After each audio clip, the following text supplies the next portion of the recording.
अस्सलाम वालेकुम शहज़ादे और शहज़ादियों। iOS 16 ऑफिशियली तौर पे लॉन्च हो गई है और इस एक वीडियो में आपको सारी डिटेल्स उसके बारे में मिल जाएंगी।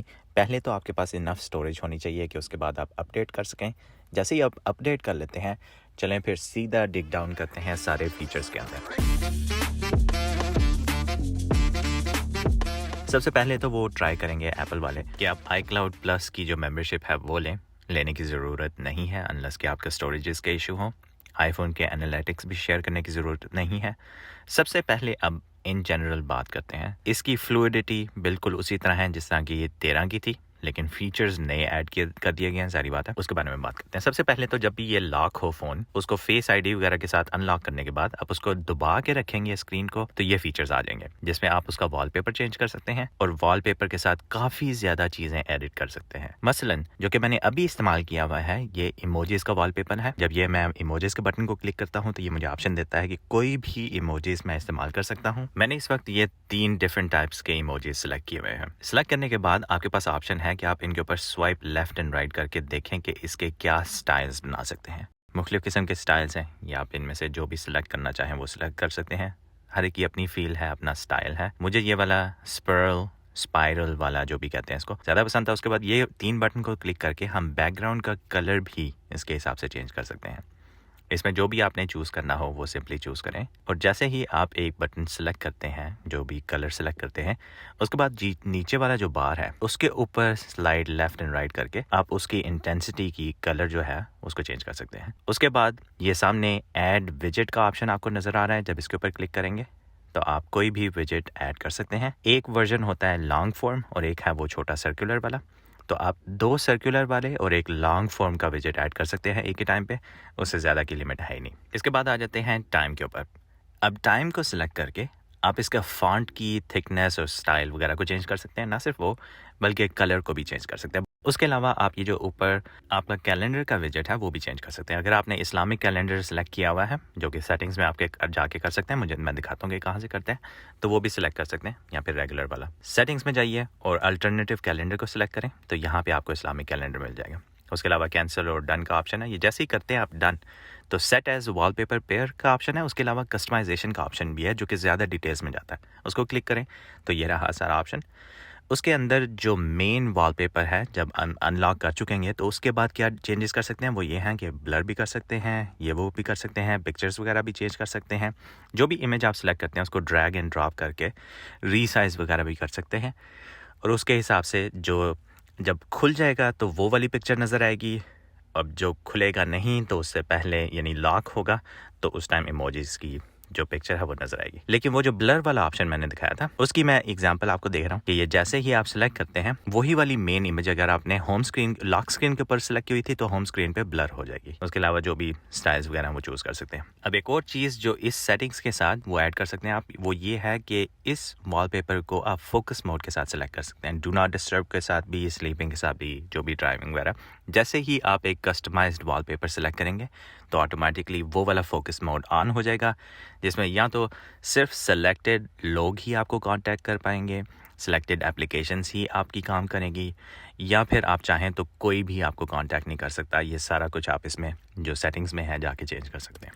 इसके अलावा अगर इस ब्लू प्लस के आइकॉन को दबाएंगे यहाँ पे तो आपको पहले से ही बने बनाए मुख्तलिफ किस्म की सेटिंग्स नज़र आएंगी। इसमें बहुत ज़्यादा इस तरह कस्टमाइजेशन के ऑप्शन उन्होंने दे दिए हैं आपको। ना सिर्फ आप इमेजेस वगैरह शफल कर सकते हैं, बल्कि बहुत ही डिटेल में बने बनाए emojis, different wallpaper, dynamic wallpaper, gradient वाले जो कलर्ड वाले वॉलपेपर हैं वो मुख्तलिफ बहुत क्रिएटिव से बने हुए। आप खुद ही से सिलेक्ट करेंगे तो आपको पता चल जाएगा। मसलन ये जो अर्थ की इमेजेस हैं, अगर इसको सिलेक्ट करते हैं तो देखें, इसको सिलेक्ट करने के बाद आप स्वाइप लेफ्ट एंड राइट करेंगे तो वो भी ऑप्शन आपको नज़र आ जाएगा कि देखें कैसे बाय डिफ़ॉल्ट जो दुनिया की तस्वीर है वो ओवरलैप कर देती है उसके ऊपर। जब स्वाइप करेंगे तो कैसे मून की लोकेशन वगैरह और ये पूरा जो सोलर सिस्टम है उसकी इमेज वगैरह कुछ भी चूज़ कर सकते हैं। और देखें बड़े क्रिएटिव तरीके से वो ओवरलैप थोड़ा सा होता है टाइम के ऊपर भी और बहुत अच्छा लगता है उस हिसाब से। और सामने आपको अपनी लाइव लोकेशन भी नज़र आएगी कि आप दुनिया में इस टाइम इस लोकेशन पे हैं, और उसकी भी थोड़ी सी एनिमेशन होगी जो कि बहुत अच्छा क्रिएटिव सा ऑप्शन है। उसके बाद डन करते हैं और अगले फीचर्स की तरफ जाते हैं। अब यहाँ पे फ़ोन की एप्लीकेशन के अंदर बाय डिफ़ॉल्ट जो डुप्लीकेट्स हैं वो फ़ोन खुद ही से फाइंड करके आप उसके ऊपर टैप करें और उनको या तो मर्ज कर दें या इग्नोर कर दें, जो भी है। अगला अहम फीचर है इमेजेस के ऊपर। अब इमेजेस के ऊपर बहुत ज़्यादा एआई इसने इफ़ेक्ट कर दिया है आईफोन ने। जैसे इस बटन को क्लिक करते हैं तो जितनी भी इमेजेस में टेक्स्ट है वो ऑटोमेटिकली रीड भी कर सकते हैं, आप सिलेक्ट करके कॉपी वगैरह भी कर सकते हैं। और ना सिर्फ कॉपी करना बल्कि कॉपी ऑल का ऑप्शन भी है। सेलेक्टिव के अलावा जो भी सामने नज़र आ रहा है टेक्स्ट वो सब कुछ कॉपी कर देंगे। उसके अलावा ट्रांसलेट कर सकते हैं, शेयर कर सकते हैं, स्पीक कर सकते हैं, कोई भी ऑप्शन करना। उसके अलावा शेयर करने का एक और क्रिएटिव ऑप्शन ये है कि जब भी आपने कुछ सेलेक्ट किया तो आप उसको दबा के रखें और थोड़ा सा उठाएं, उसके बाद साथ ही दूसरी एप्लीकेशन के अंदर जाके उसको ड्रॉप करेंगे तो ऑटोमेटिकली पेस्ट हो जाएगा, मतलब कि नेक्स्ट लेवल। अब एक और अगला फीचर जो है वो इससे भी ज़्यादा क्रिएटिव है। वो ये है कि इमेज के अंदर कोई भी सब्जेक्ट हो तो उसके ऊपर इस तरह क्लिक करेंगे और होल्ड करके रखेंगे तो ये छोटी सी एनिमेशन होती है और वो ऑटोमेटिकली बैकग्राउंड रिमूव हो जाता है और उसको आप ड्रैग एंड ड्रॉप करके किसी भी जगह पे ले जाके पेस्ट कर दें या इस तरह कर दें तो वो सिर्फ सब्जेक्ट बाहर निकल आएगा। ज़बरदस्त, बहुत अच्छा फीचर है ये। ना सिर्फ ये बल्कि इमेजेस के अंदर अगर स्वाइप अप करें तो आप लोकेशन का मेटा टैग भी ऐड कर सकते हैं।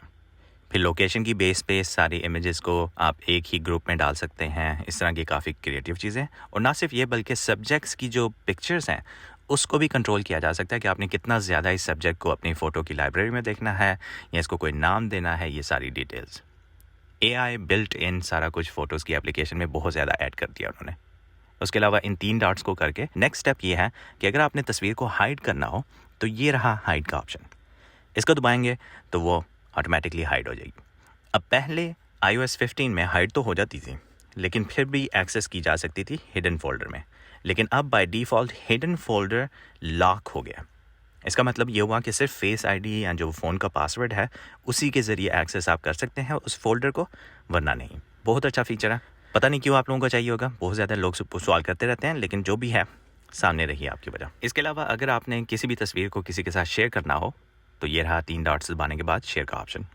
उसके अलावा नेक्स्ट ऑप्शन ये आ जाता है आई मैसेजेस के अंदर कि अब जब भी कोई आपने मैसेज सेंड किया हो उसके ऊपर दबा के रखें तो अनडू सेंड का ऑप्शन भी है कि अगर गलती से चल गया है या आपका दिमाग चेंज हो गया मैसेज के बारे में तो वो अनडू करें तो अगले को पता चल जाएगा कि कोई मैसेज था जो गायब हो गया, लेकिन वो फिर भी गायब कर सकते हैं आप। उसके अलावा अगर आप दोबारा से उसके ऊपर दबा के रखें और आपने कुछ चेंजेस लेके आने हो उस मैसेज के अंदर तो एडिट का ऑप्शन वो रहा, और जो भी एडिट करेंगे वो लाइव यानी कि उस मैसेज में नज़र आ जाएगा और उसको पता चल जाएगा कि कुछ एडिट हुआ है। क्या एडिट हुआ है ये नहीं पता। उसके अलावा अगर किसी भी आई मैसेज उसके ऊपर दबा के रखें तो ये सारे फीचर्स निकल आते हैं। इनका पहले से ही आपको पता होना चाहिए, जस्ट इन केस अगर नहीं पता था तो ये काफ़ी ज़्यादा क्रिएटिव मोड यहाँ पे हैं जो कि पैसे पूरे करने वाले हैं, इस वजह से शशकों में शुमार होते हैं। बहुत क्रिएटिव हैं, लाजमी इस्तेमाल किया करें ख़ास मौक़ों पे ख़ास तौर पे, तो इस तरह यानी ज़्यादा जज्बात ऐड हो जाते हैं। उसके अलावा आपको यहाँ पे मुख्तलिफ़ किस्म की एप्लीकेशंस भी मिलेंगी। मसलन अगर इसको क्लिक करते हैं तो आप जिफ्स वगैरह सारी इमेजेस वगैरह सर्च कर सकते हैं आपके रिएक्शन की बेस पे। अगर किसी ने मैसेज किया आप इन जिफ्स को एज एन इमेज फ़ौरन से सर्च करके भेज सकते हैं उनको। मसलन अगर किसी ने मज़े की बात किया तो उसका जवाब इस जिफ के ज़रिए किया जा सकता है। उसके अलावा अगर आपको जो मैसेज मिलता है कि उसने मैसेज पढ़ दिया है वो वाला नहीं भेजना तो ये सेंड रिसीट्स जो हैं इनको ऑफ़ कर देंगे, तो आप जब भी किसी का मैसेज पढ़ेंगे तो उसको नहीं पता चलेगा कि आपने पढ़ा है या नहीं।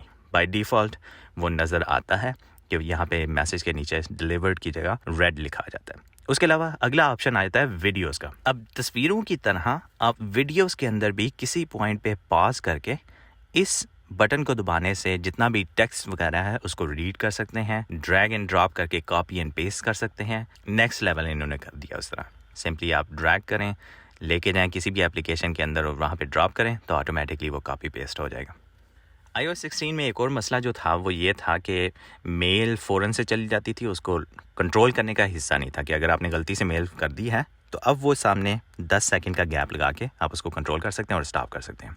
नेक्स्ट ऑप्शन आ जाता है एप्पल का मैप्स का। इसको बहुत ज़्यादा उन्होंने एडवांस कर दिया है कि जहाँ पे पहले आप 2-3 स्टॉप्स ऐड नहीं कर सकते थे जबकि गूगल मैप्स में कर सकते थे, तो अब ऑफिशियली तौर पे एप्पल मैप्स के अंदर भी कर सकते हैं। अगला फीचर स्क्रीन टाइम के अंदर आप फैमिली मेम्बर्स को और अपने बच्चों की प्रोफाइल्स बना के उनको कंट्रोल कर सकते हैं कि उनके फ़ोन्स में वो कितनी देर तक फ़ोन को इस्तेमाल कर सकते हैं। उसके बाद फ़ोन लॉक हो जाएगा, जो कि सिर्फ आप अनलॉक कर सकेंगे। इसके अलावा फेस आईडी में पहले से आपको पता होना चाहिए कि मास्क का और अल्टरनेटिव फेस वगैरह का ऑप्शन भी है, जिसमें अगर आपने मास्क पहना हो फिर भी वो खुल सकता है फेस आईडी। उसका सेटअप ये रहा, यहाँ से आप कर सकते हैं। फेस आईडी के जरिए आप सारी चीज़ें कंट्रोल कर सकते हैं, इवन के इरेज डेटे का ऑप्शन भी आपको यहाँ से मिल जाएगा। आई मैसेजेस का एक और फीचर ये है कि जब भी आप कोई वीडियो वगैरह देख रहे हैं यूट्यूब पे, नेटफ्लिक्स वगैरह पे, टिकटॉक के ऊपर, तो आप सिंपली आई मैसेज के अंदर ही उस वीडियो को सर्च करके डायरेक्टली शेयर कर सकते हैं किसी के साथ, और इस तरह वो आई मैसेज के अंदर ही उस वीडियो को प्ले करके देख सकते हैं उसको। नेक्स्ट ऑप्शन आ जाता है बैटरी का। पहले आपको सिर्फ बैटरी की वो जो बार था वो नज़र आता था कम या ज़्यादा होते हुए बैटरी के साइज़ के हिसाब से, लेकिन अब बार तो पूरा उतना ही रहेगा 100%, लेकिन उसके ऊपर नंबर लिखाएगा 100 में से, जो कि एक्चुअली परसेंटेज बताया करेगा। तो गलती से कभी कभार आपको शायद लग सकता है कि बैटरी फुल हो, लेकिन असल में परसेंटेज को देखें वो चेंज हो सकती है। नेक्स्ट ऑप्शन है कीबोर्ड हैप्टिक फीडबैक का। अगर आप इसको sounds and keyboard haptic feedback में जाके ऑन कर देते हैं तो जब भी कोई बटन दबाएंगे तो उसका फीडबैक आपको जो वाइब्रेशन है उससे महसूस होगा और बहुत अच्छा लगता है वो। इसके अलावा अगला नया फीचर ये है कि आई मैसेज के अंदर किसी ने भी आपको यूरोज़ वगैरह या डॉलर्स में सेंड किया है तो आप उसको दबा के रखें तो ऑटोमेटिकली कन्वर्जन हो जाएगी आपकी करेंसी में। इसी तरह डेट्स और फ्लाइट्स वगैरह की डिटेल भी ऐड की जा सकती है। उसके अलावा जो आपका कैमरा है, लाइव मोड में भी आप इस बटन को दबा के जितना भी टेक्स्ट आपको सामने नजर आ रहा है उसको कॉपी कर सकते हैं, ट्रांसलेट कर सकते हैं। उर्दू का ज़ाहिर बात है ट्रांसलेशन का उतना लेवल नहीं है अभी, लेकिन फिर भी काफ़ी ज़्यादा काम की चीज़ है, बहुत ज़्यादा सिचुएशंस में फ़ायदेमंद साबित होगी। इसको सिंपली कॉपी करें और जिस तरह पेस्ट कर रहे थे पहली चीज़ें उस तरह आप पेस्ट कर सकते हैं। अगला एक और फीचर आ जाता है वाईफाई का। पहले वाईफाई का पासवर्ड कहीं भी स्टोर नहीं होता था, लेकिन आप जब भी आइकॉन को दबाएंगे आई के तो सामने आपको पासवर्ड छुपा हुआ नजर आएगा, जिसको क्लिक करने से आप अपने फेस आईडी और पासवर्ड जो भी है फ़ोन का उसके ज़रिए इसको एक्सेस कर सकते हैं, वहाँ से कॉपी करके शेयर कर सकते हैं। और जस्ट इन केस अगर आप मेरी तरफ आते हैं और आपको वाईफाई का पासवर्ड चाहिए, ये रहा पासवर्ड। अब नेक्स्ट सेक्शन में चल जाते हैं जो कि फ़ोटोज़ की एल्बम में डुप्लीकेट्स का ऑप्शन है। ऑटोमेटिकली जितनी भी डुप्लीकेट पिक्चर्स हैं वो सिलेक्ट की जाती हैं और उसको मर्ज किया जा सकता है। नेक्स्ट ऑप्शन आ जाता है सफारी का, जिसमें आप कोई भी टैब के ऊपर बटन दबा के रखें तो आप उसको पिन कर सकते हैं कि वो सबसे ऊपर नज़र आएगा आपको, और इसमें मल्टीपल टैब्स को आप पिन कर सकते हैं। और जब भी आपने पिन अनपिन करना हो तो किसी भी पिन किए हुए टैब के ऊपर, जिस तरह आपने पिन पहले पेज के ऊपर दबा के रखा था, इसी तरह पिन किए हुए टैब के ऊपर दबा के रखें तो उसको अनपिन कर सकते हैं। ये रही फुल क्लास iOS 16 की टिप्स एंड ट्रिक्स और फीचर्स की। उम्मीद है आपको कुछ ना कुछ सीखने को लाजमी मिलेगा। इस तरह की मजीद वीडियोस के लिए लाइक एंड फॉलो और शेयर करना मत भूलिएगा। मिलते हैं अगली वीडियो में। शुजात आउट। अस्सलामु अलैकुम।